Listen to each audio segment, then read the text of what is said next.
My name is Trineka. I am a Director of Communications at a community organizing network. I am Adrian Hernandez. I'm a first-year MSW student here at UC Berkeley.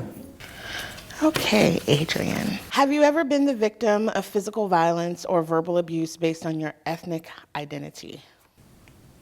Yeah, I wouldn't say abuse, just differential treatment. Okay. So why wouldn't you characterize that as abusive?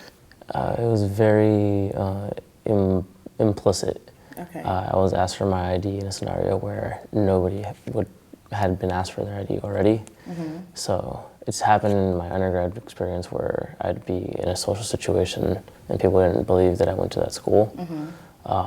It was also a small private school, mm-hmm. So the demographic was very white. So mm-hmm. I just noticed it would happen quite often, mm-hmm. mostly based on how I was dressed mm-hmm. and stuff. Let's see. I have been the victim of verbal abuse because of my ethnicity. So I've been called racially disparaging remarks. I've had it happen from friends, family friends, as well as strangers. One incident in particular that I remember is there were some kids who lived in my community. So they were on the bus and my sister and I were riding up the hill. And as they got near us, they called us, the N-word and threw something in a bottle out of the bus. I can't even begin to think of or imagine what that must feel like. Yeah, I think to a certain degree, there are always things that can happen that are jarring. Each incident stings, but you just find a way to not be totally broken, because of it. Otherwise you wouldn't be able to function. No, I agree. Have you ever felt like you had to speak on behalf of your race or your ethnic group?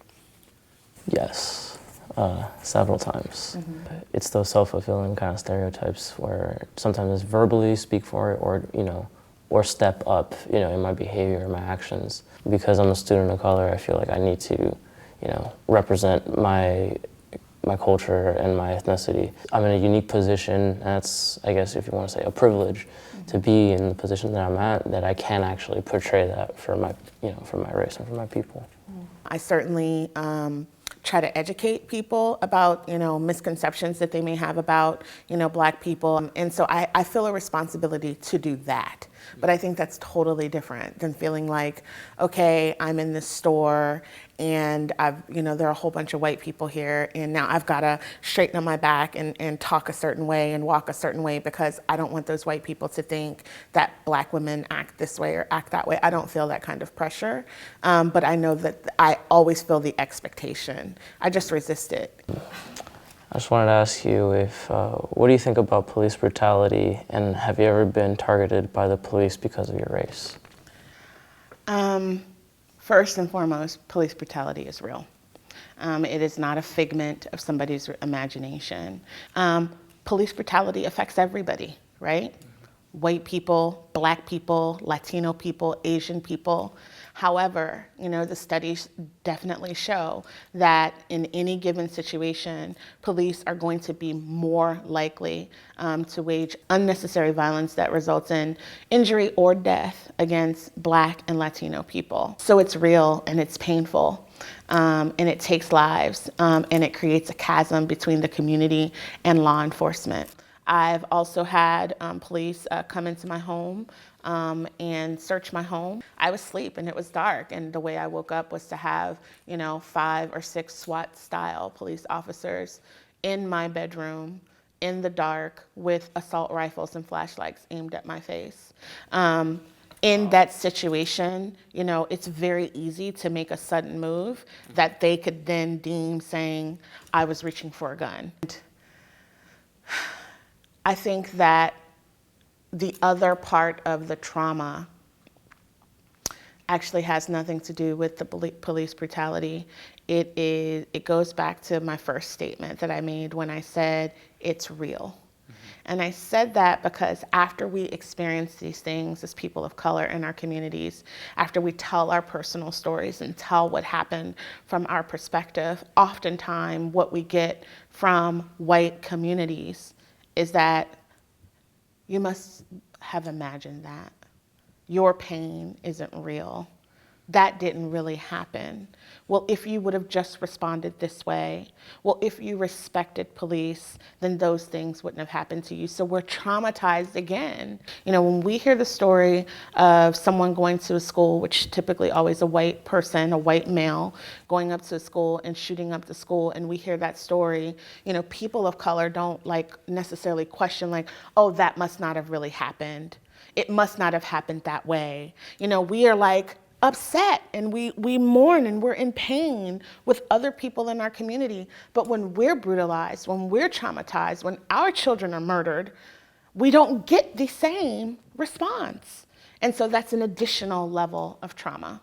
And I've experienced all of it. So what does privilege mean to me? The way I always think about it is that race, you know, that hurdle race, how, you know, people that are privileged, you know, they may have one hurdle or two while I'm in the lane right next to them, running the same race, trying to make that same time. And so to me, that's what privilege has always been, is seeing those people. Sometimes I'm keeping up right with them, you know, and they're at a nice, solid, brisk jog, you know, where I'm sprinting and hauling ass because I have to get over this hurdle.